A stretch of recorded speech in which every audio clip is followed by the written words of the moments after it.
Good afternoon, ASIO National Security Director General, Hargunas Laka, ADCP here. Today we'll be covering understanding anger, cognitive warfare, gang stalking and cognitive technologies with the Lrad. To understand anger as a secondary emotion, we must look deeper at what is causing it. This means letting go of anger itself and exploring the feelings that triggered it. Of course, the Lrad. Instead of reacting with anger, it can be helpful to ask yourself what your needs are and why the issue has come up. Often this involves reflecting on what assumptions you may have made and questioning why you've made them in the first place. One way to do this is by focusing on the facts of the situation and then asking for more information to test those assumptions. In order to communicate effectively these situations, it is important to identify and address the emotions beneath the anger. What's causing the anger? Lrad people, politicians people, local police operations centre people, pedophiles. The Lrad people, they're the politicians people, the local people,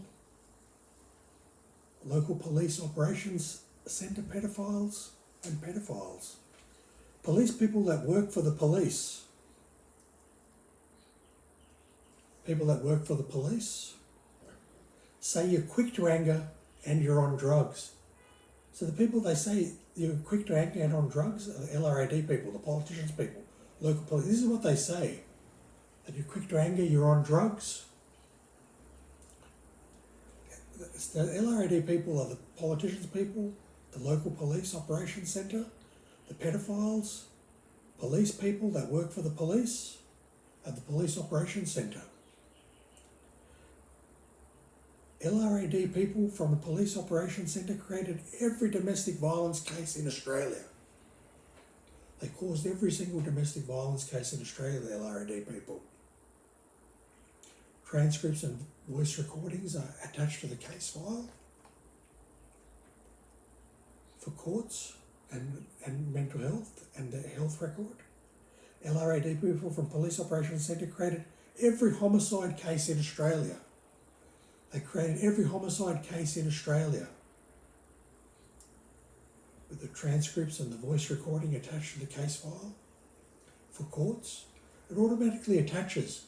When they do a case on the Lrad time zone, you're dealing, you're growing marijuana, what's in your bag, and they're doing a robbery case or something and you're hearing the voices coming from the neighbours' houses, making you attack the voice, target the voices, it attaches their screen record and their transcript to the particular case automatically, to the matter. It attaches the matter, the screen record and the matter to the case for courts.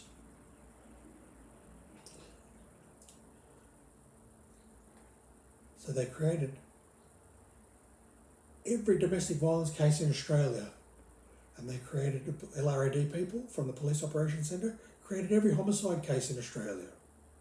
The same identical Lrad Howie Sonic Unit mind reader and cognitive technologies conducting cognitive warfare and gang stalking symptoms on every patient in mental health have been documented and catalogued by psychiatrists for every patient. So the psychiatrists have catalogued every symptom. That you're hearing voices, cognitive technologies in your bed shaking, the jumping up and down in your pillow, voices in your house. It's all documented and it's identical for every patient. All the Lrad symptoms, Lrad and Howie Sonic Unit mind reader and cognitive technology symptoms, conducting cognitive warfare and gang stalking symptoms on every patient in mental health have been documented and catalogued by psychiatrists for every patient. So we go over that one more time. Understanding anger. They say you're quick to anger. The Lrad people are the operations, the politicians people, people that work for the police. Conducting cognitive warfare, gang stalking and using cognitive technologies. Cognitive technology will give you a feeling. The pedophile cops have it, give you a feeling, can make you nauseous, make you sick, give you Parkinson's head shakes. To understand anger as a secondary emotion and voices in the house, doing time zone, you're dealing, you're growing marijuana, what's in your bag, you stole something, you're making methamphetamines, time zone. All the things that they say make you angry. To understand anger as a secondary emotion, you must look deeper at what is causing it. This means letting go of anger itself and exploring the feelings that triggered it. So they're attacking you. It's an attack system. They're attacking you. They're attacking you with the LRAD, attacking you with the cognitive technologies, attacking you, makes you angry. Instead of reacting with anger, it can be helpful to ask yourself what your needs are and why this issue has come up. So what's causing it? Often this involves reflecting on what symptoms you may have made and questioning why you made them in the first place. One way to do this is by focusing on the facts of the situation and then asking for more information to test those assumptions. In order to communicate effectively in these situations, it is important to identify and address the emotions beneath the anger. LRAD people, politicians people, local people, operations centre, pedophiles. So LRAD people, they're the politicians people, the local police at the local police operations centre, and the pedophiles at the local police operations centre. Police people that work for the police, say you're quick to anger or you're on drugs. LRAD people from the police operations centre created every domestic violence case in Australia. LRAD people from the police operations centre created every homicide case in Australia. The same identical LRAD and Howie's Sonic Unit, mind reader, cognitive technology, conducting cognitive warfare and gang stalking. The symptoms, mental health patient symptoms, on every patient in mental health have been documented and catalogued by psychiatrists, by every patient, for every patient. The same identical LRAD, Howie's Sonic Unit, mind reading, cognitive technology, conducting cognitive warfare and gang stalking symptoms on every patient in mental health have been documented and catalogued by psychiatrists, for every patient.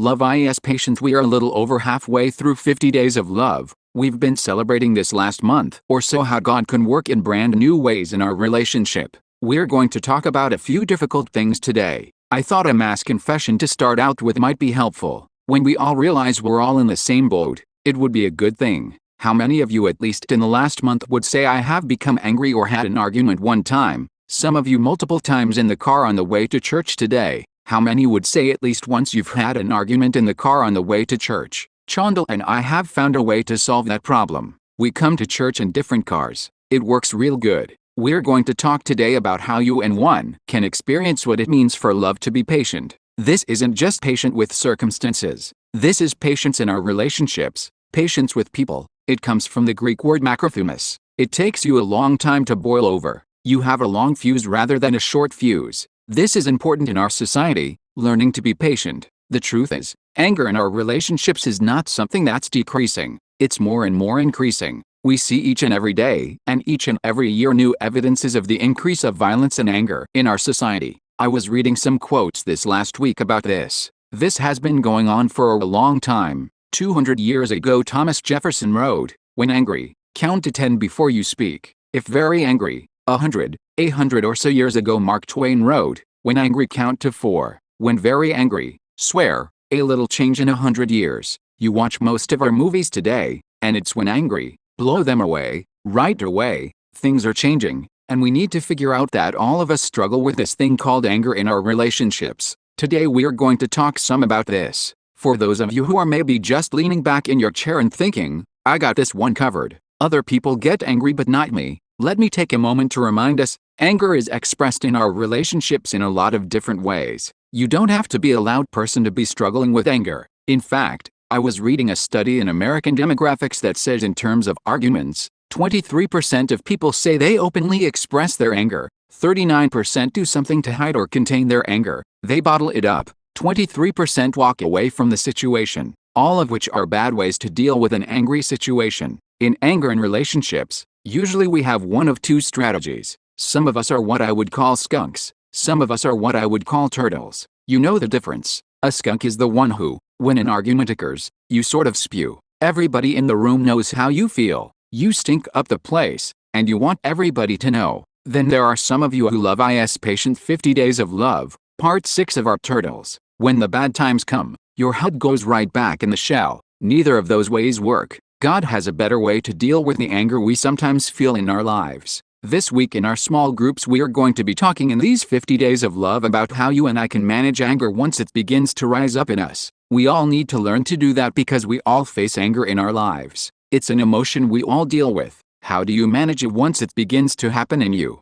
I'd like to take a little different angle on it. 1 Corinthians 13:5 says, "Love is not easily angered." James 1:19 says, "Everyone should be quick to listen, slow to speak and slow to become angry." Circle easily angered and show to become angry. The Bible doesn't say don't get angry. It just says don't become easily angered. Be slow to become angry. Jesus was angry, so obviously there are times when it's right to be angry. The Bible says in Mark 10:14, when Jesus noticed this, he was angry, and he said to his disciples, "Let the children come to me." He was angry that the children weren't being allowed to talk to him. It doesn't say don't get angry. It says don't be easily angered. I've read and thought a lot about what to do once anger starts to rise up. What about not being easily angered? Being slow to become angry? You've read a lot of what to do once the gauge gets red hot with anger. Is there anything you can do to not have the gauge peg out so often? Yes, if, in your car, you waited until the gauge flashed red to put water in, that would be very damaging to your car. Sometimes we do that with anger. There are some things you can do to not get there so often. Be slow to become angry. There are dozens of things. I'm going to look at a top 5 list of what you and I can do to not become so easily angered. If you've found yourself to be constantly angry lately, this message is for you. It's for all of us because we all deal with it. 5. Break the pattern of anger. It is easy to get caught up in the pattern of anger, where anger breeds more anger, and it gets worse and worse. It's a downhill slide. There's a lot of anger in our movies. Like the movie What About Bob? It just gets worse and worse. You see the pattern throughout the movie. It's an escalating pattern of anger from worse to worse to worse. Some of you have been on that downhill slide. You may be on it right now. You know what that's all about. Instead of asking, "What about Bob?" I want to ask, what about God? What does God have to say about why this happens? Proverbs 29 hours and 11 minutes says, "A fool gives full vent to anger. A wise person quietly holds it back." Circle fool. It's foolish to give full vent to your anger. Why is it foolish?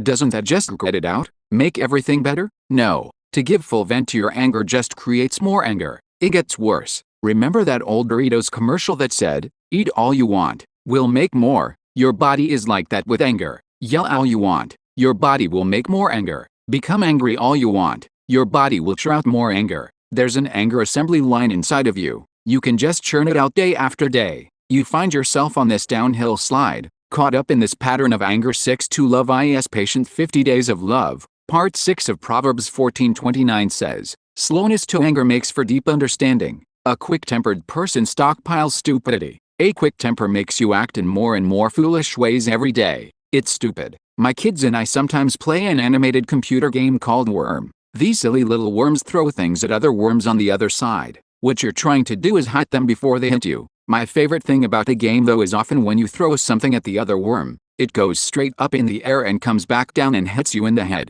Then the little worm says, "Stupid." When it comes to anger, we are stupid. Why is anger stupid? Because it hurts me. It shortens my life. Why is it stupid? It hurts the person that I love the most. It damages our relationship. Proverbs 25 hours and 28 minutes says, "If you cannot control your anger, you're as helpless as a city without walls, open to attack, defenseless." When you're angry, all the defenses come down. You'll say anything to win the argument, even if you've told yourself, "I would never say that," no matter how hurtful it might be. You'll say it. Sometimes you do anything, the craziest things you never imagined yourself doing. That's the danger. All the defenses come down. Does this mean I'm supposed to pretend I'm not angry? That I just stuff it? No. Holding it back doesn't mean you stuff it. Ephesians 4 gives us the practical steps to break the pattern of anger. In your anger, do not sin. Do not let the sun go down while you're still angry. Do not give the devil a foothold. Circle do not sin. That means sometimes you need to wait until the temperature cools to have a conversation.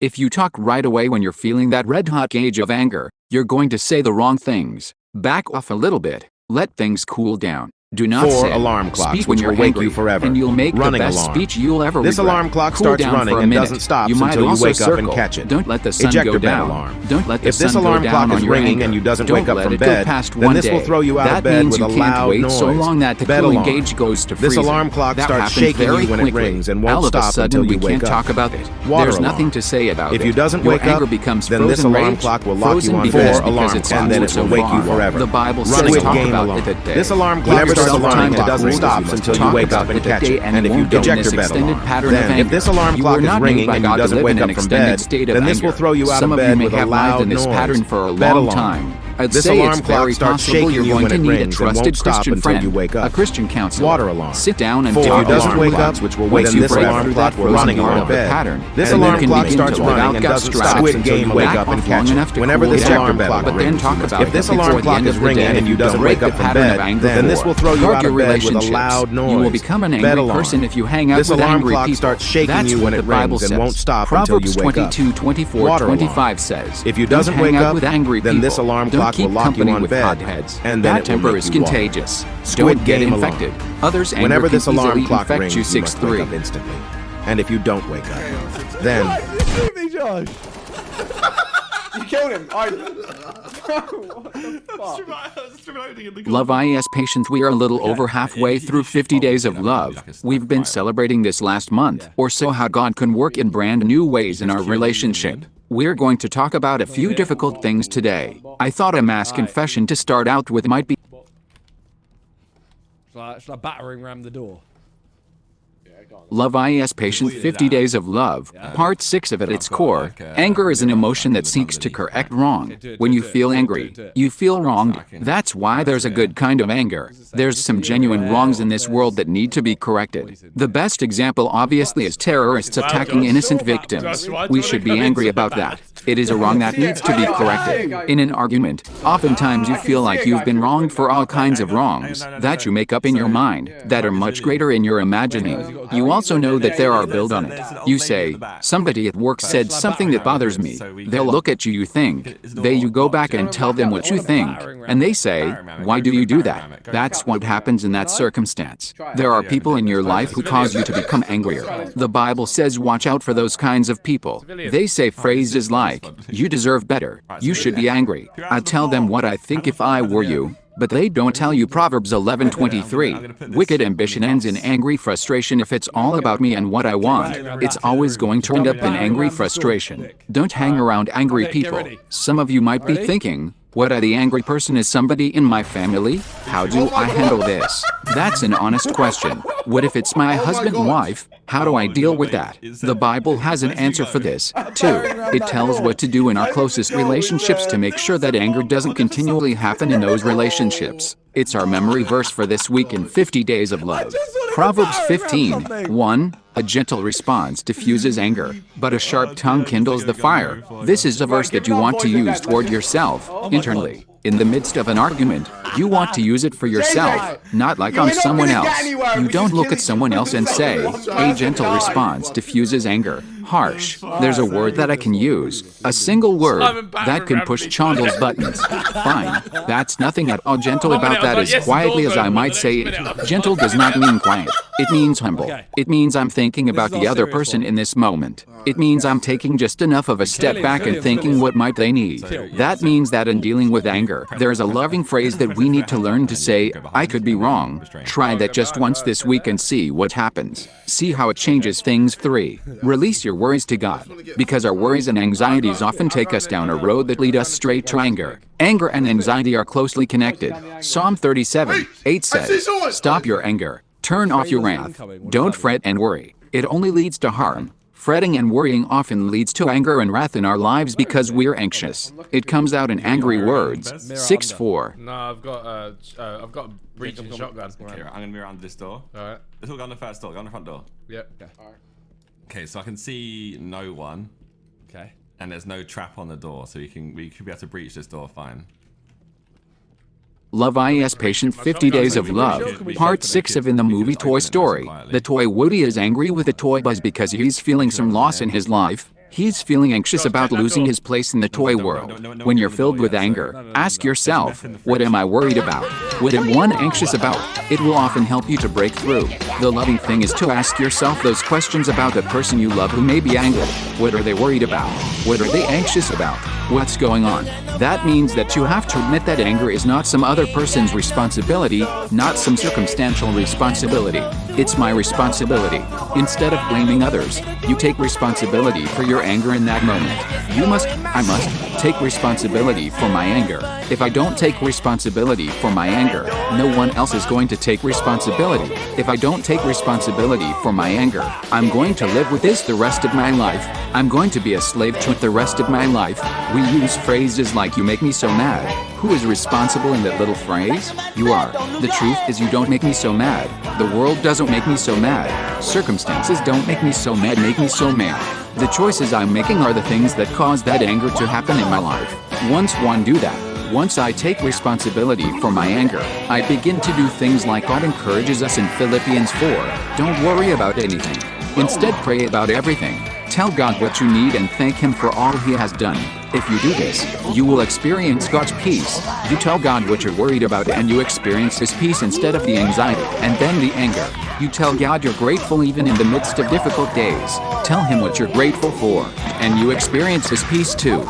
Get some rest. More often than not when it comes to being angry, we just need a snack and a nap. That's what we need to make it through. There's no better example of this than Elijah in 1 Kings 19. Elijah is the prophet of God. He has just battled 450 false prophets on a mountain. One prophet of God against these 450 false prophets. That's what I would call a poor prophet margin. He's victorious over 450. The next day Queen Jezebel says, "This isn't over yet. I'm still after you." Elijah has a meltdown. He goes ballistic. He runs as fast as he can to the other end of the country, all the way talking about his depression and his anger, all the way talking about what a terrible thing. You can almost hear the wheels spinning. I have this great victory. Could I enjoy it for one day? No. All of a sudden, she's after me again. All the way to the other end of Israel he keeps giving the same speech to God. I'm the only one left. You've only got me, and look what you're doing to me.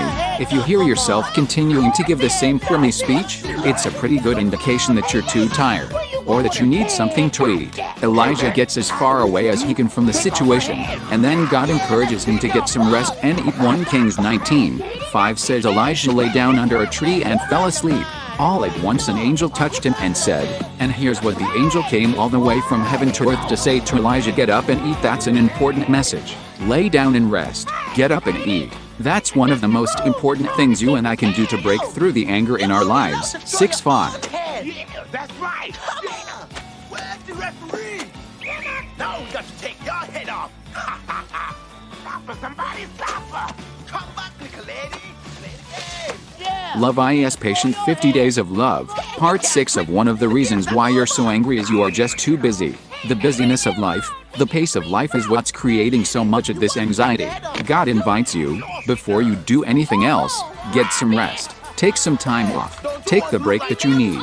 That's where all this is coming from. A while back I was getting ready to do a different message on anger. I sat down with Chandel and said, maybe to get ready for this, it would be helpful for me. Could we talk about the top 5 arguments that we've had throughout our marriage? Go into depth and detail about these arguments. Stupid. That was not a good idea. That was a very painful afternoon. We figured we hadn't solved all of them, but we did learn a couple of things. One of them was that most of our arguments were about tiny, insignificant details because we were tired. We were worn out. One of our biggest arguments was about hanging wallpaper. If you think your relationship has reached a level of intimacy where you can hang wallpaper, it hasn't. Don't go there. One of our greatest arguments ever was whether the top button of my shirt should be buttoned or not when hanging in my closet. She wanted it buttoned because it would make everything neat in there. I wanted it unbuttoned to get it out really quick in the morning. I was thinking about this morning as I unbuttoned the button to get my shirt out of the closet. We just need to say, let's take a break. Realize that we are both tired.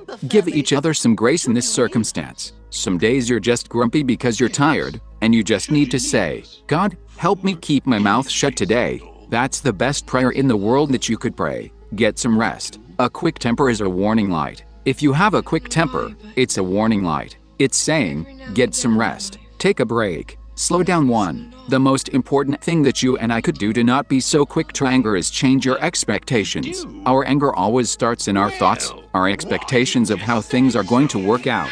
Proverbs 4:23 says, "Be careful what you think because your thoughts run your life." The way you think eventually is going to run your life. We have expectations of what's going to happen.